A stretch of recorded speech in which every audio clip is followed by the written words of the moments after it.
Hi, this is Rob for Shape Your Future Online, and in today's video I'm going to talk about how to stop finding and crushing our limiting beliefs. So let's get to this. So what is a limiting belief? Or what is a belief really, I guess we could start with. Belief really, I guess, is nothing more than a collection of thoughts that we like. And we store them in our subconscious, and they become our model of reality, our framework that we work from. And if they are a limiting belief, then they really can start to dominate our life. You know, we think we have this conscious mind that will help us make decisions, help us get things done. But when the subconscious kicks in with a fear, which will then lead to an emotion as well, and a negative thought pattern, then we're in trouble. So, you know, where do these beliefs come from? Well, really, quite often they come from our childhood. Certainly, you know, before the ages of about 5. You know, at that stage, we don't have the same kind of conscious mind and the same kind of intellect we do as adults, and therefore we don't have a protective barrier, if you like, to beliefs that are coming in from other people, quite often our parents, what we see on TV, in our schools, etc. And those beliefs are just ingrained, you know, through repetition and through that lack of defense, as I say, as children, to then go on and dominate us as adults. And then when we go on to try and consciously change those limiting beliefs, you know, sometimes we can think we've cracked it, we can get a bit of motivation, we think we're moving in that right direction, but then the subconscious kicks in again and we're back to square one because we haven't done the work properly.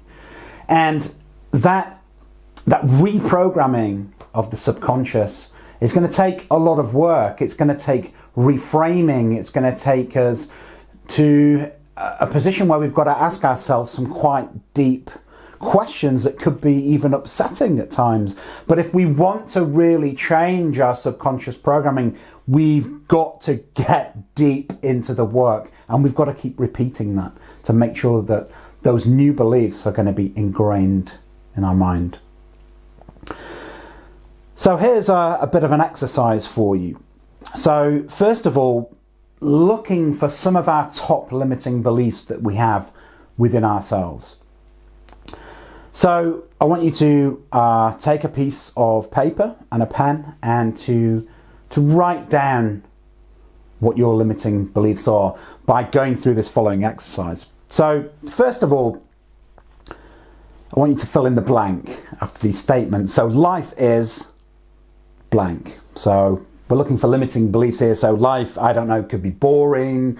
Life is unfair, something like that. So what is your blank? Life is. Then what about money is? Quite often, a lot of us think money is evil.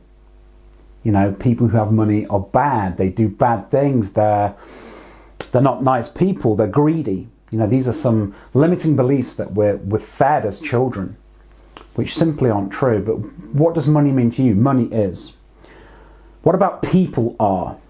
People are blank. So people are unfair, people are nasty, people are stupid.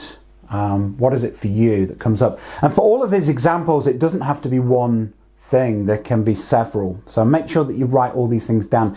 Be honest. Okay? Be honest. Don't lie. This is just you and your piece of paper. You're working out what your limiting beliefs are. Okay, another one would be the world is. So, I don't know, the world is unfair. The world is dangerous. This is quite a common belief that we have, isn't it? One that we tend to pass on to our children, and our parents have passed on to us as well. Isn't the world getting more dangerous? But isn't really this just because we're seeing more and more violence and dramatic things being shown in newspapers, in the news, to sell the news? So what does the world mean to you? And then let's get a little bit deeper here. What about the I am statement? I am or I am not. You know, I am ugly. I am not confident. You know, I'm not good enough. You know, what are the I am or I am not statements for you? Again, take your time and make sure you write down all the ones that come to mind for you. And then maybe we can look at a very damaging word, which is I cannot. You know, a very difficult word, one that we can reframe to I will not, right? But when you think I cannot, you know, I cannot start an online business from scratch. You know, I cannot be successful in business or in a relationship. I cannot live a life from my purpose and passion. So these are all really good questions to ask, because really what we're going to start to look at later is, well, you know, why will you not do these things? And it's all limiting beliefs, folks.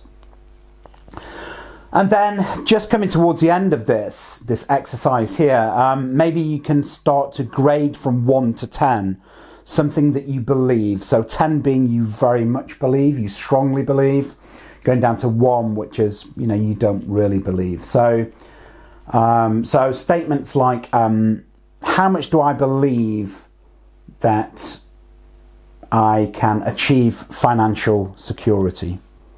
So again, 10 being most confident, or the most that you believe, 1 being the least. How much do I believe that hard work will get me the results that I want in life? How much do I believe that I am good enough, or that I am capable, that I have the skills to succeed reaching my targets, reaching my goals? How much do I believe that well, this is a good one actually. How much do I believe that I deserve? You know, how much do I believe that I deserve financial success? How much do I believe that I deserve to live a purposeful life? You know, how much do I believe that I've got the time to start an online business? How much do I believe that I'm not too old to start an online business? And I think the ones where we talk about, you know, deserving are quite important as well, because this looks into, you know, the topic of worthiness, of self-worth. So make sure that you do write these down, and again, be honest. And then from these exercises that I've just taken you through, make sure that you've taken the time to put all these down. And as I say, for all of these statements, there can be several limiting beliefs that you can find. But maybe you can start to see some commonalities that come through, and maybe you can start to pick out your top sort of 1, 2 or 3 limiting beliefs that you would like to work on. So for most people, actually, these usually run into the double digits, and they certainly did when I did this exercise probably about 18 months ago or so. But yeah, make sure you can try and come out with sort of like your top 1, 2 or 3 and start to get to work on those. So I'm actually going to shoot a series of videos, because I have a list of 20 limiting beliefs that I'm going to go through in detail, individually, but just a little taste of how we can start to tackle these limiting beliefs. And we can start to do that by asking ourselves some very basic questions. So first of all, we can ask, well, you know, where does that limiting belief come from? So a limiting belief that I used to have was that I was not good enough to shoot YouTube videos and put them out there and have a YouTube channel, which is obviously not the truth, because now I'm doing that and I feel confident in doing that. But so where does that come from? You know, and quite often that might come, as I said before, from our childhood. So it's good to start to ask that question, because, you know, me as when I wrote out these limiting beliefs, when I would have been then the age of 43, you know, it's a long time since a lot of these limiting beliefs set in from my childhood. You know, perhaps that I'm not good enough, that, you know, I can't get up and say something worthy, maybe because of things that happened to me at school, actually. So yeah, ask yourself that question, where did they come from? Because it's very interesting to see that it's from a distant past that is, but shouldn't be ruling your life right now. I guess the next question to ask yourself is that my perspective or is it the truth? And often if we're really honestly asking, we'll find that it's not the truth because it is our perspective, it's our beliefs, it's a collection of thoughts that we've grouped together that we are saying is our reality. So it's a very important distinction to make that this is just a belief. I guess the next thing to look at would be to ask yourself the question, well, how would a third party assess this limiting belief of mine? Would they say it's true? Or would they say, I think that you're just making that up in your own head, Rob, because you can actually do whatever it is that you want to do, whatever you set your mind to. So always ask yourself, what a third party would do in that situation. And then start to ask yourself very simply, what are the alternatives? Is there an alternative way of looking at this? And if you've asked yourself that previous question about the third party, I'm sure that you'll start to find more than one way that you could actually look at this. Ask yourself, do you want to pass this limiting belief on to your children? You've probably actually got it from your parents, but do you want to pass it on? And therefore, are you willing to make a change? Because if nothing changes, right? So unless we're willing to make that change, we could be passing these things on to our children. And then ask yourself, what is the cost to not making that change? Well, one of them might be that you pass negative things onto your children, limiting beliefs onto your children. In my case, this limiting belief about me not being good enough to put content onto YouTube, well, for my online business, I market on YouTube. So if I was not able to overcome that limiting belief, then I wouldn't be able to create the online business that I wanted to create. So yes, I was willing to change, and I realized what it would cost me, and that's why I was willing to change. And what would happen? What would happen if you weren't able to overcome your limiting belief? You need to ask yourself that question. Well, for me, I would have to go back and work in the corporate world, which I certainly don't want to do. I want to run an online business, and that's now what I'm doing by overcoming that limiting belief and many, many other limiting beliefs. And I guess then the last question is just to ask yourself, what are the alternative beliefs that you can create for yourself which are going to get you the result that you want to get?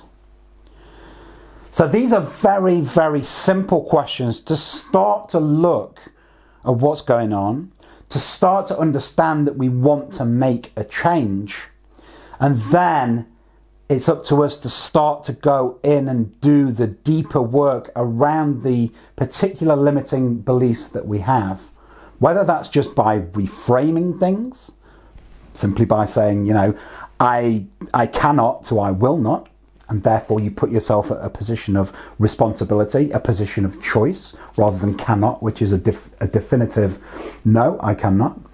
Whether that's, really starting to look at reprogramming and neurology through neuro-linguistic programming. So really getting that connection of mind and body and altering that.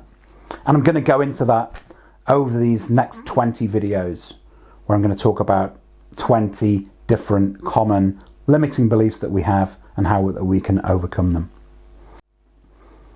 So if you're watching on Facebook, press the like button and feel free to comment, and I'll get right back to you. And if you're watching on YouTube and you want to see more content like this, then press the subscribe button and give us a like and a comment, and I'd like to engage with you further.